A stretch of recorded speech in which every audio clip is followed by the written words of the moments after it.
The silence in a billionaire's mansion isn't peaceful. It's heavy. It's the sound of wealth so immense it smothers everything else. For Sarah Jenkins, that silence was the soundtrack to her daily battle. Every gleaming surface she polished, every spotless floor she vacuumed, was a quiet prayer for her younger brother, fighting his own silent battle in a hospital bed. She worked in a home with enough money to save 1,000 lives, while struggling to save just one. But she had no idea that the man she worked for, the enigmatic Mr. Harrison Beaumont, was about to stage a cruel test of character, leaving a fortune in an open safe. He thought he was testing her greed. He never imagined he was about to unlock a devastating secret that had haunted his family for decades. A secret that Sarah, his quiet maid, was unknowingly the key to solving. The Beaumont estate wasn't a house. It was a testament to architectural ambition and an almost violent amount of money. Perched atop the rolling hills of upstate New York, it commanded a view of the Hudson River that painters would have wept for.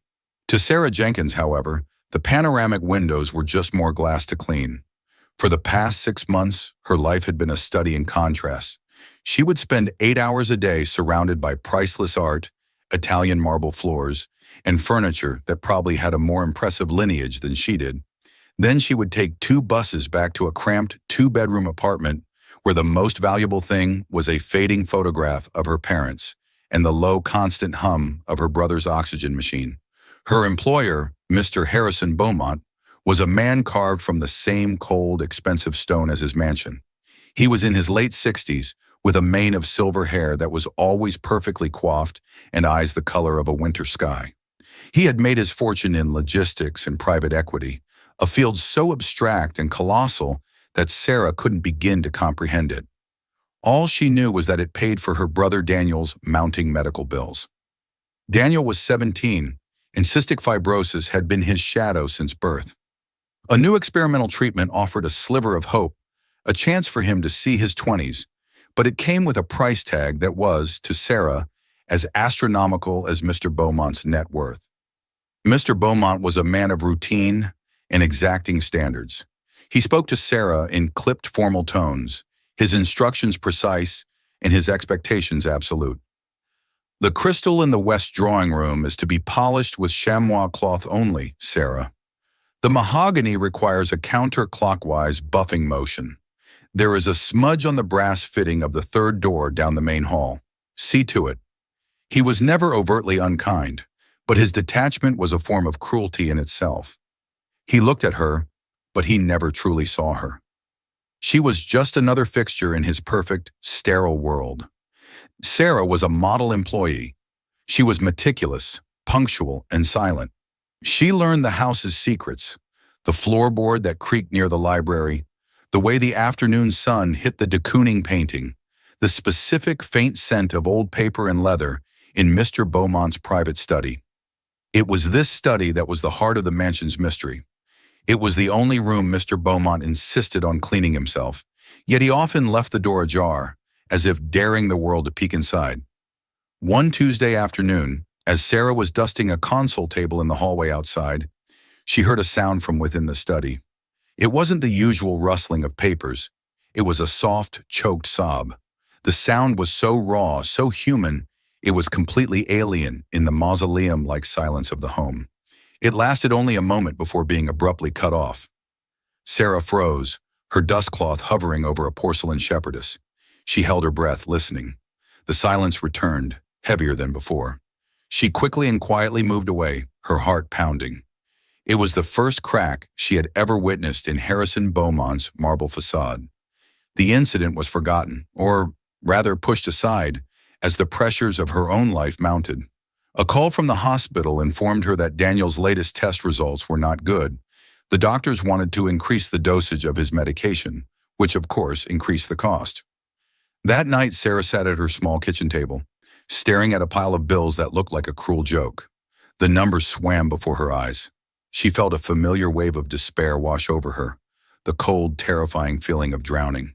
She needed a miracle. The following morning, Mr. Beaumont summoned her to the foyer.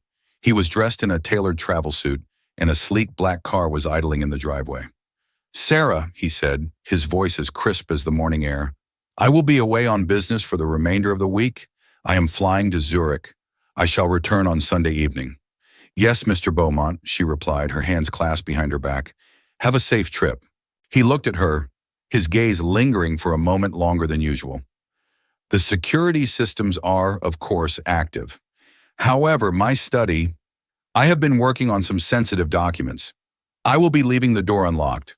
Do not, under any circumstances, enter. Is that understood? Perfectly, sir, Sarah said, a little unnerved by the intensity of his stare. It felt less like an instruction and more like a challenge. There is one other thing, he continued, pulling out his wallet. He handed her 3 crisp $100 bills.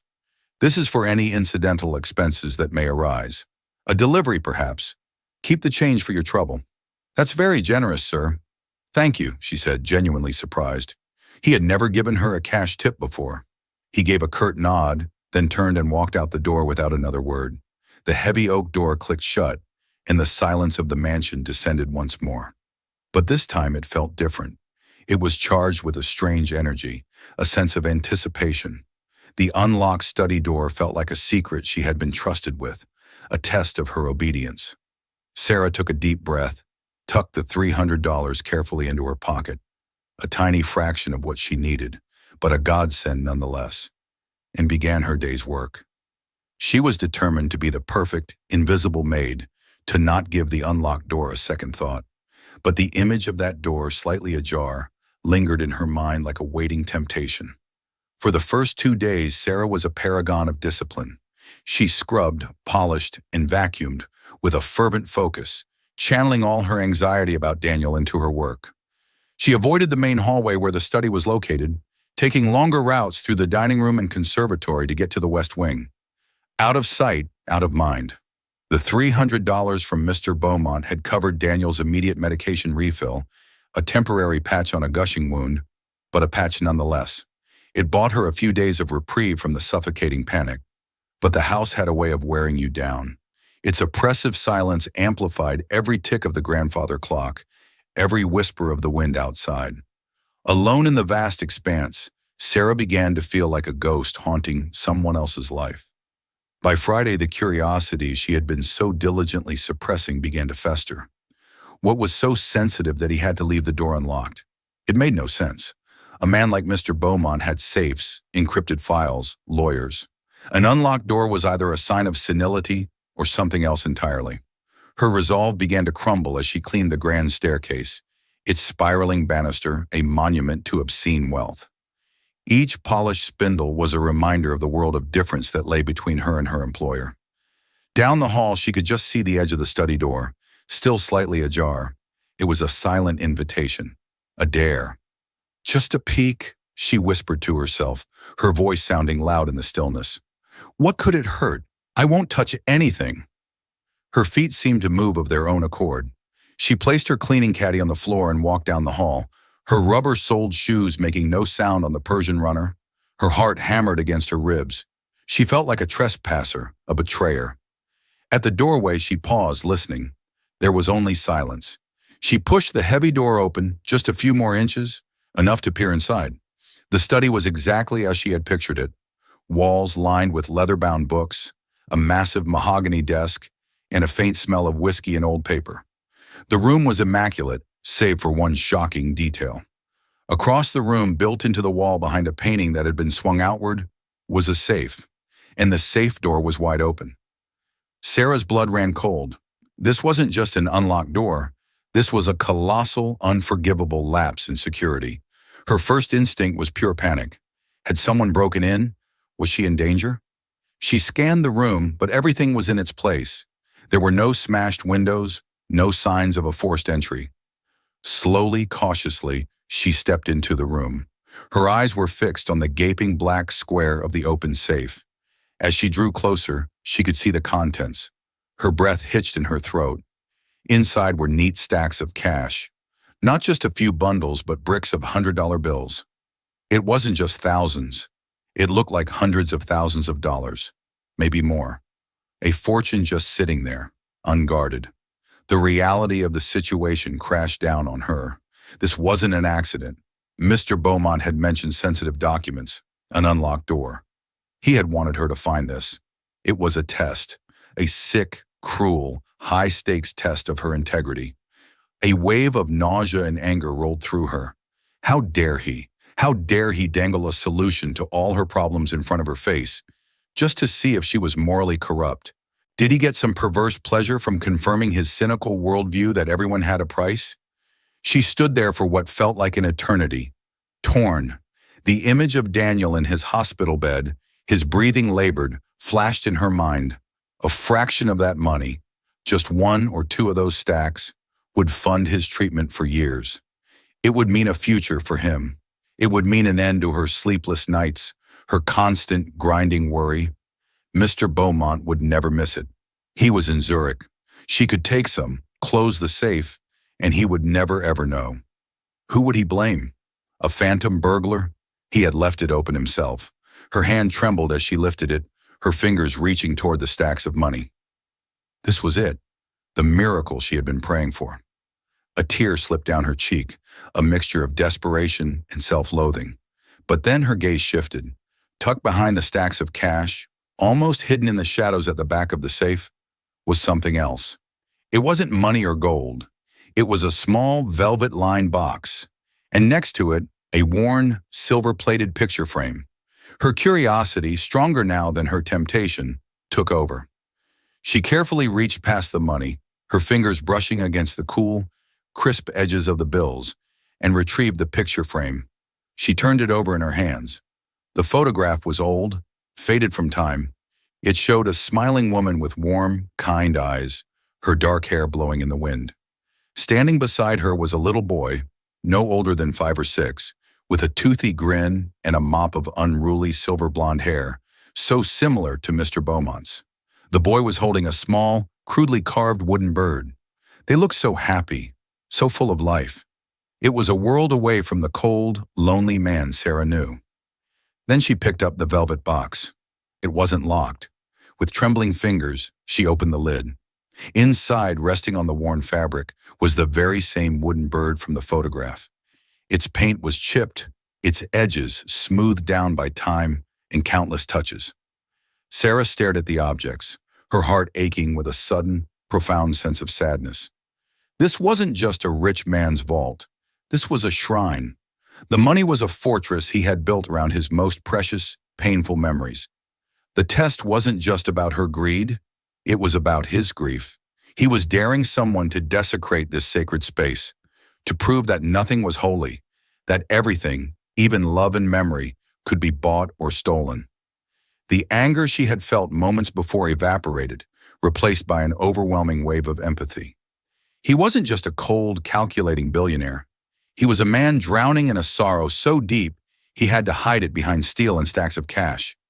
She knew what she had to do. Taking the money now felt like a violation far worse than theft. It felt like robbing a grave. With the utmost care, she placed the photograph back in its spot. She then took the dust cloth from her apron pocket, a clean one she kept for delicate surfaces, and gently, reverently, wiped the dust from the wooden bird. She polished the silver frame until it shone faintly in the dim light. She ran the cloth along the interior shelves of the safe, cleaning away the fine layer of dust that had settled there. It was a small, intimate act of service, of respect.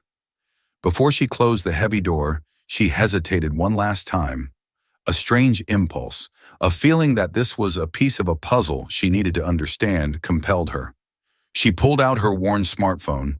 The screen cracked in one corner, and quickly took a photo of the picture in the frame. She didn't know why.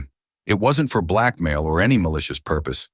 It felt like an act of preservation, a need to hold on to that fleeting image of happiness she had seen. She then pushed the heavy steel door until it was almost shut, leaving it in the exact position she had found it. She backed out of the room, pulling the study door closed to the same slight crack it had been before. She picked up her cleaning caddy, her hands steady now. The temptation was gone, replaced by a quiet, unsettling sense of purpose. The test was over, but for Sarah, the mystery had just begun. Sunday evening arrived with a palpable sense of dread.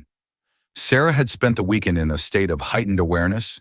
The image of the photograph and the wooden bird burned into her mind. Every time her phone buzzed with a text from the hospital, Her stomach would clench, not just with worry for Daniel, but with the fear that her secret discovery would somehow be exposed. Mr. Beaumont's car crunched up the gravel driveway precisely at 7 p.m. Sarah, as instructed, was waiting in the foyer to receive his coat and travel bag. He looked tired, the lines around his eyes deeper than before. He handed her his things without a word, his face an unreadable mask.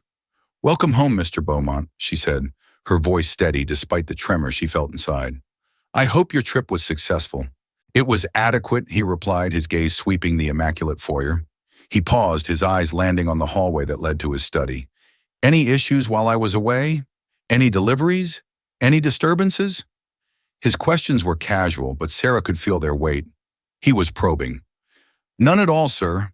Everything was perfectly quiet," she answered, meeting his gaze directly.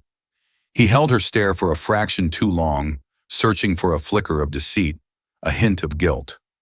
Sarah kept her expression placid, her posture deferential.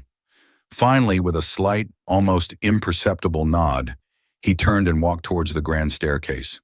"That will be all for tonight, Sarah. You may see yourself out." Sarah exhaled a breath she didn't realize she'd been holding. She had survived the initial return, but she knew the real test would come when he inspected the study. The next morning, the atmosphere in the mansion was different. The air, usually still and cold, was now thick with an unspoken tension.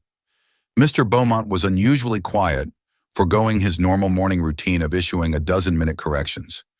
Sarah could feel his eyes on her as she worked, a heavy, analytical gaze that made the hairs on her arms stand up. She knew he had checked the safe. She knew because the subtle shift in his demeanor told her everything. He had expected one of two outcomes. The money would be gone, proving his cynical theory, or everything would be exactly as he left it, meaning she hadn't taken the bait.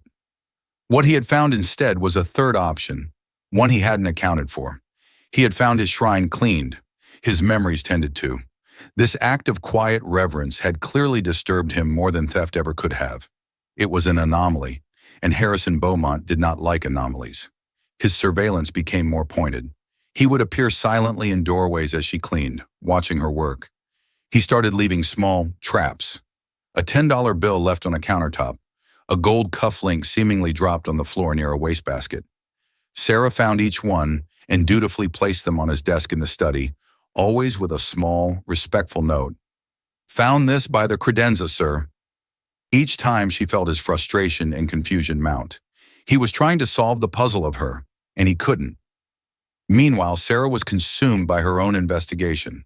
The photograph on her phone was a constant presence. Who was that woman?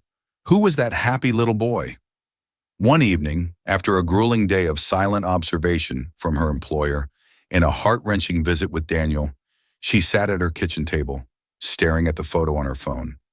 On a whim, she cropped the image to focus on the woman's face and uploaded it to a public-facing reverse image search engine. The results were mostly dead ends. Stock photos of smiling women, advertisements for dental clinics. But then, buried deep in the search results, was a link to a digitized newspaper archive. Her finger trembled as she tapped the link. It took her to a scanned page from the Hudson Valley Chronicle, dated October 12, 1993. It was a short article, tucked away on page 6. The headline read, "Tragic Accident Claims Lives of Local Philanthropist's Family." Sarah's blood turned to ice. She read the article, her heart pounding. It detailed a single-car accident on a winding road near the estate. The victims were identified as Isabella Beaumont, 34, and her son, Adam Beaumont, 6. The wife and son of industrialist Harrison Beaumont. The world seemed to tilt on its axis. The smiling woman and the little boy with the toothy grin were his dead wife and son. The wooden bird was his son's toy. The safe wasn't a bank vault, it was a tomb. The depth of his grief, the source of his coldness, hit Sarah with the force of a physical blow. For over 30 years, he had been living in a mausoleum of his own making, with the ghosts of his family. As she read on, another detail caught her eye.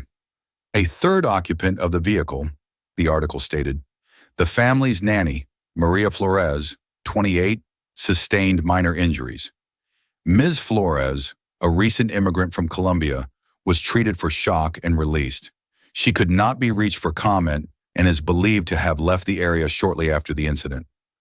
Maria Flores, a nanny, a survivor who disappeared. The next day, Sarah found an opportunity. Mr. Beaumont was on a long conference call in his home office. George, the estate's groundskeeper, was tending to the rose bushes near the south terrace. George had worked at the estate for nearly 40 years, a quiet man with kind eyes and hands weathered by decades of work. He was there long before Sarah, long before most of the other staff. Casually, Sarah brought him a glass of iced tea. "It's a hot one today, George," she said. "That it is, Sarah. That it is." "Thank you," he said, wiping his brow with the back of his glove. Sarah hesitated, then took the plunge. "George, you've been here a long time. You must have known the first Mrs. Beaumont." George's friendly demeanor clouded over instantly. He looked around nervously, as if the very walls had ears. "We don't talk about that," he said in a low voice. "Mr. Beaumont, he doesn't like it." "I know," Sarah said softly.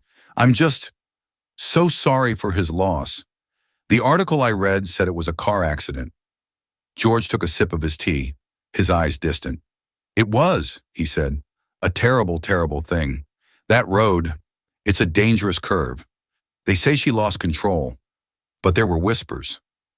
"Whispers," Sarah prompted gently. "Folks who were first on the scene. They said things seemed odd. And then there was the nanny." He shook his head. "Poor girl. One minute she's here, the next she's gone." The official story was that Mr. Beaumont's lawyers gave her a generous severance to help her start a new life, out of compassion. But some of the staff back then said it felt more like hush money, like they paid her to disappear. It all happened so fast. She was gone within a week. Hush money. The phrase hung in the air. Why would a grieving husband pay a surviving nanny to disappear? Unless there was something to hide. Something about the accident that wasn't in the official report. The puzzle pieces were shifting, forming a darker, more complex picture. Mr. Beaumont's test, his grief, the nanny's disappearance, it was all connected. And Sarah, with the grainy photo on her phone and a growing sense of dread, felt she was getting dangerously close to a truth that had been deliberately buried for 30 years. The discovery that the nanny, Maria Flores, had been paid to disappear shifted everything for Sarah. This was no longer just about a billionaire's grief. It was about a deep, buried injustice. Her days at the mansion became a tightrope walk. She performed her duties with flawless precision, all while her mind raced, connecting dots and asking questions she dared not voice. Mr. Beaumont's scrutiny, in turn, became almost unbearable. He had stopped leaving traps, but his silence was more unnerving. He would watch her, his expression a mixture of suspicion and a strange, almost fearful curiosity. He knew she had passed his test of greed, but he sensed she had unlocked a different door entirely, one he had long since bolted shut. Sarah's evenings were now dedicated to her clandestine research. The name Maria Flores yielded nothing. It was too common, and the trail was 3 decades cold. There were no digital footprints from 1993, but the mention of her being a recent immigrant from Colombia stuck with Sarah. It was a detail that felt specific, personal. Meanwhile, Mr. Beaumont, unnerved by the maid who could not be bought or intimidated, decided to escalate. His own brand of paranoia, honed by years of corporate betrayals and personal loss, demanded answers. He couldn't reconcile Sarah's humble, desperate life with her unshakable integrity. It defied the cynical laws that had governed his world. So he did what powerful men do when they need information. He hired a professional. A man named Frank Costello, a private investigator with a discreet reputation and a hefty price tag, was tasked with a simple mission: find out everything there is to know about Sarah Jenkins. Frank was good at his job. Within 48 hours, he had a complete picture of Sarah's life, her spotless work history, her lack of any criminal record, her quiet existence, and of course, the crushing weight of her brother Daniel's medical condition and the mountain of debt it created. To Frank, it made no sense. "Harrison," he said over a secure phone line, "the woman needs money like she needs air to breathe. Her brother's in a bad way at St. Jude's. The bills are astronomical. Are you absolutely certain the cash in that safe was all there?" To the dollar, Mr. Beaumont replied, his voice tight. That's what I don't understand. It's not logical. People aren't always logical, Frank mused. But there is something else. It might be nothing, but my guy who monitors public network traffic from the estate's vicinity picked up on some odd search histories linked to her device's signature. Old newspaper archives. She's been looking up the 1993 accident. The silence on the other end of the line was heavy and cold. What did you say? Mr. Beaumont's voice was barely a whisper, but it carried a deadly seriousness. She's been digging into your past, Harrison, specifically the crash that killed your wife and son. The last piece of Harrison Beaumont's composure crumbled. The maid wasn't just honest, she was prying. She was trespassing in the most sacred, painful corner of his life. The empathy he might have started to feel was instantly incinerated by a hot flash of violation and rage. That evening, when Sarah arrived for her shift, she often worked late to prepare the house for the next day. She found Mr. Beaumont waiting for her, not in the foyer, but in his study. The door was wide open. "Sarah, come in," he said. His voice was unnervingly calm. "Close the door behind you." Sarah's heart leaped into her throat. This was it. She walked into the lion's den, her hands clammy, and clicked the heavy door shut. The sound echoed the finality of the moment. Mr. Beaumont was standing by the fireplace, a glass of amber liquid in his hand. The safe behind the painting was closed. "Please, have a seat," he said, gesturing to one of the leather armchairs opposite his desk. It was the first time he had ever invited her to sit. Sarah sat on the edge of the chair, her back ramrod straight. "I have a question for you, Sarah," he began, swirling the whiskey in his glass. "It's a simple one. What is it that you want?" "Sir?" she asked, confused. "You are a woman in desperate need of money. I know about your brother, Daniel. I know about the cost of his treatment. I left a fortune, a life-changing amount of money, within your grasp. You didn't take it. Instead," his eyes narrowed, "you have been curious. You've been digging into matters that do not concern you. So I ask you again, what is it that you want? If not money, then what? Blackmail?" The accusation hung in the air, ugly and venomous. Sarah felt a surge of defiance cut through her fear. "No, sir," she said, her voice shaking but firm. "I want nothing from you." "Then why?" he demanded, taking a step closer. "Why look into my family's history? Why pry into my grief?" "Because of what was in the safe," she answered, finally daring to look him in the eye.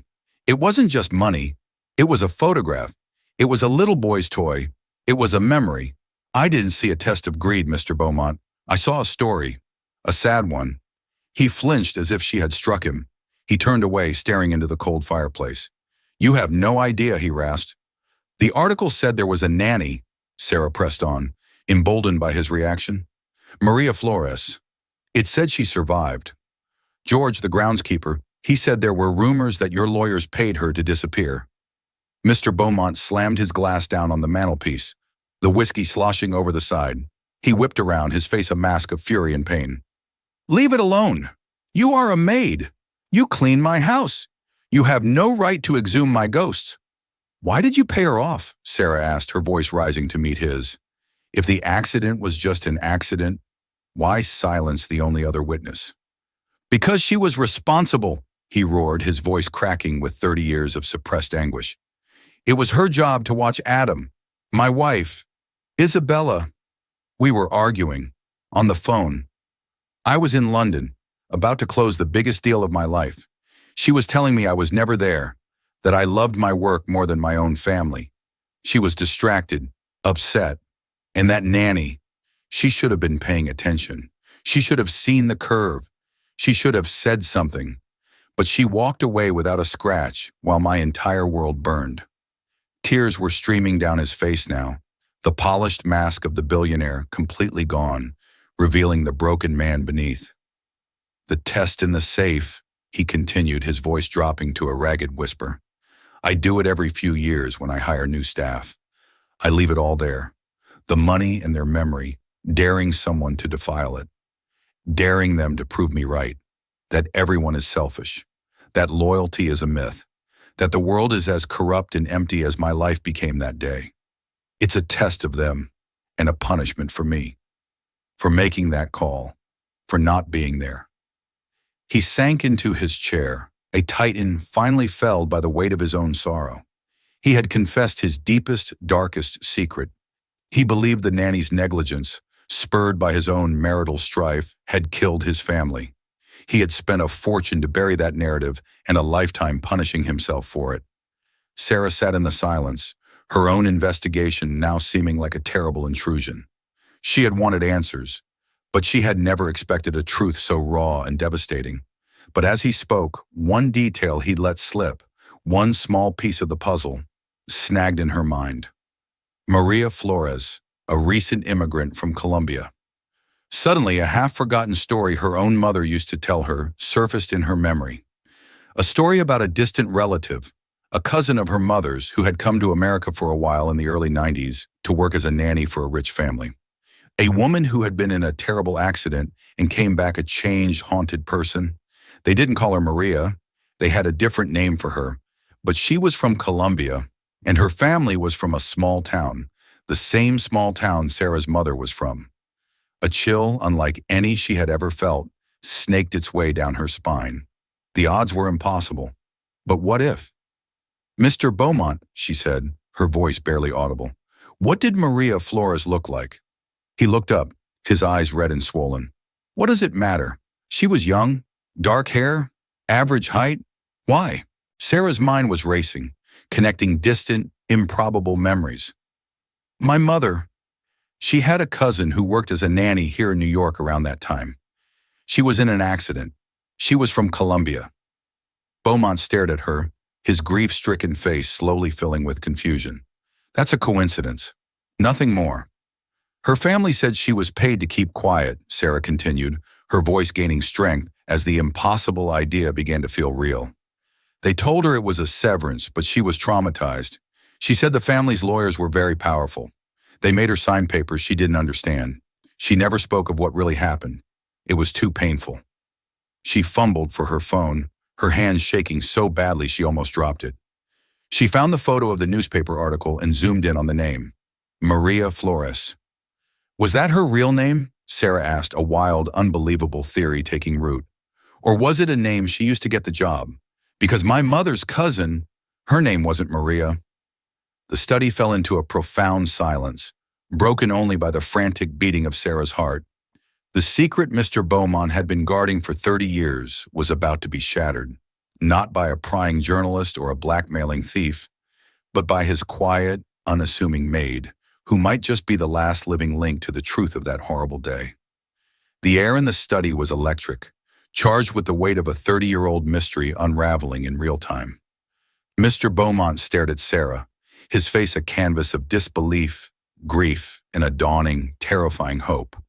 A coincidence or something more? "My mother is old," Sarah said, her voice trembling as she dialed. "Her memory comes and goes, but she never forgets family." The phone rang 3 times before a frail, heavily accented voice answered. "Diga?" "Mama, it's Sarah," she said in Spanish, the language of her childhood flowing effortlessly. Mr. Beaumont watched, understanding nothing but the urgency in her tone. "Sarita, mija, is everything all right? Is Daniel okay?" Her mother's voice was thin with worry. "Daniel is the same, Mama. I need to ask you something important. It's about Tia Catalina." There was a pause on the other end of the line. Tia Catalina, Sarah's great-aunt, her mother's cousin, had passed away nearly a decade ago. She was a figure of quiet tragedy in their family lore. "Catalina? What about her, mija?" "You always said she worked as a nanny in New York. For a very wealthy family," Sarah said, pacing the length of the Persian rug. "And that there was an accident." "See, a terrible, terrible thing," her mother sighed. "It broke her spirit. She was never the same after she came back to Colombia. Like a ghost. She had nightmares for years." "Mama, this is important. Do you remember the name of the family she worked for?" "Ay, child, that was so long ago. A strange English name. Powerful people. They had lawyers who flew down to Bogota to meet her. Gave her money. A lot of money. They said it was to thank her for her service and to help her with her trauma. But it felt wrong. Catalina said she had to sign a paper saying she would never contact them again. Never speak about what happened. Mr. Beaumont stood up, his knuckles white as he gripped the back of his chair. He was following the emotional current of the conversation, if not the words. "Mama, think," Sarah pressed, her voice gentle but firm. "The accident. Did she ever tell you what happened that day? The real story?" Her mother was silent for a long moment. Sarah could hear the faint sound of a television in the background. "She only told me once," her mother said, her voice dropping to a conspiratorial whisper. "Years later when she was sick. She said everyone blamed the mother, Mrs. Beaumont, Isabella. They said she was emotional, that she crashed the car because she was fighting with her husband on the phone." "Yes," Sarah breathed. "That's the story. But Catalina said that wasn't it," her mother continued. "She said Mrs. Beaumont was a good driver, a kind woman. She loved her son more than anything. Yes, she was on the phone with the husband, and she was upset. But the crash. Catalina said it happened because of something else. Just before the curve, Mrs. Beaumont screamed, not in anger, in fear. Catalina looked and saw a deer, a huge buck, leap out from the trees right into the road. Mrs. Beaumont swerved to miss it. That's when the car went off the road. It wasn't the phone call, it was the deer." Sarah froze, the phone still pressed to her ear. A deer, a simple, tragic, random act of nature. "Mama, why didn't she tell the police this?" "She tried to," her mother said, a hint of old anger in her voice. "Her English wasn't very good back then. She was in shock. The lawyers for the husband descended on her right away. They had a translator. They told her the story was already set, that bringing up a deer would complicate the insurance, that it would cast doubt and lead to a long, painful investigation that would tarnish the family name. They told her Mr. Beaumont was a powerful man consumed by grief, and he needed a simple explanation. They told her it was more compassionate to let the official story stand. They made her feel like she was doing them a favor by staying quiet. She was a young woman alone in a foreign country, terrified. So she signed their papers and took their money." Sarah sank into the chair, the phone slipping from her grasp. She disconnected the call, her mind reeling. She looked at Mr. Beaumont, who was watching her with an expression of raw, desperate pleading. "It was a deer," Sarah said, her voice hollow. "What?" Beaumont whispered. "My great-aunt, Catalina. She didn't use the name Maria Flores. That must have been an alias she used on her application. Maybe because her visa wasn't in order. Her real name was Catalina Mendoza. She was the nanny in the car. She said Mrs. Beaumont wasn't distracted by the phone call. A deer jumped in front of the car. Isabella swerved to avoid it. That's why she crashed." The truth, so simple and so different from the complex web of blame he had woven, struck Harrison Beaumont with the force of a physical blow. He staggered back, collapsing into his chair. "No," he muttered. "No, the police report—" "My aunt tried to tell them," Sarah said, her voice filled with a quiet fury. "But your lawyers got to her first. They paid her to be silent. They told her it was for your own good, to protect you from a complicated investigation while you were grieving. They fed you a simpler, crueler story, one with a villain. And they fed you the perfect villain, a poor immigrant nanny who could be easily silenced and easily blamed." It all clicked into place for Beaumont. The efficiency of his legal team, their reassurances that everything was handled, the generous severance that he had approved in a fog of grief, believing it was a payment for her failure. He hadn't been protecting a tragic secret. He had been the architect of a lie.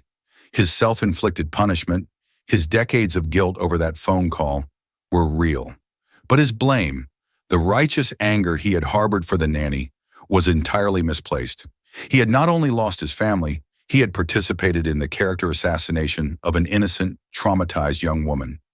He looked at the closed safe, at the wall that hid the mementos of his son, the wooden bird. Adam had loved animals. He would have understood swerving to save a deer. Isabella would have done that. She was that kind of person. In his grief, he had forgotten who she truly was. He buried his face in his hands and a sound tore from his throat. A guttural sob of a man whose entire foundation had just been pulverized. He wept for his wife and son. He wept for the innocent woman he had blamed.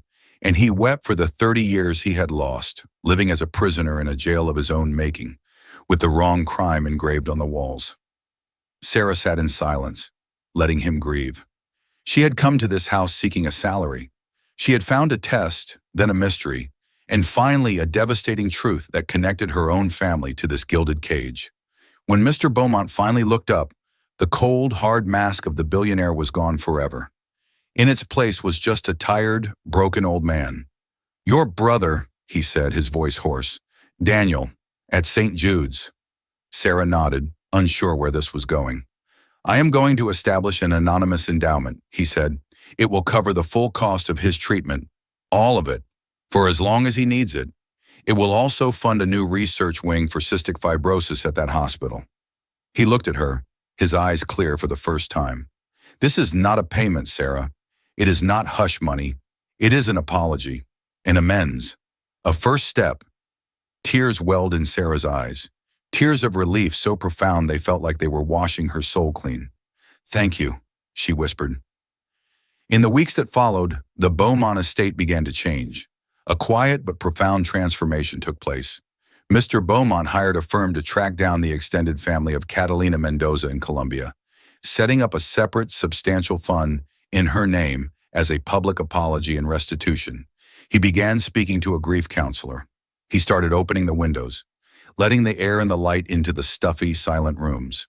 He asked Sarah to stay on, not as a maid but as an estate manager, with a salary that reflected her new role. Their relationship was no longer that of master and servant. It was something quieter, deeper. They were two people bound by a shared painful truth, two people who had, in their own ways, been liberated by it. One afternoon, Sarah entered the study to find Mr. Beaumont standing by the open safe. But this time, he wasn't testing anyone. In his hands, he held a small, worn wooden bird. He looked at Sarah and gave her a small, sad smile. "His name was Adam," he said, finally able to speak his son's name without it breaking him. "He would have liked you." Sarah smiled back, a genuine smile that reached her eyes. The silence in the mansion was no longer heavy. For the first time, it was peaceful. A year later, the Beaumont estate was no longer a gilded cage, but a real home. The heavy silence that had once smothered every corner had been replaced by the sounds of life.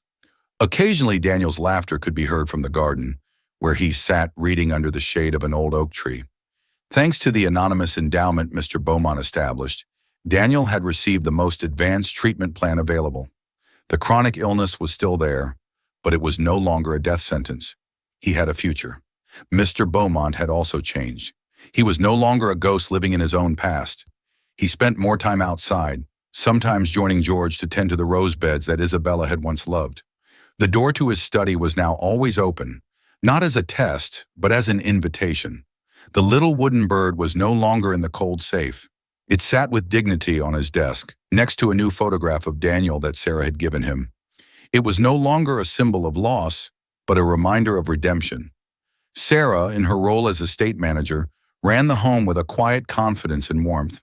Her relationship with Mr. Beaumont had become one of silent, respectful friendship. They rarely spoke of the past, but it was always present in their mutual understanding.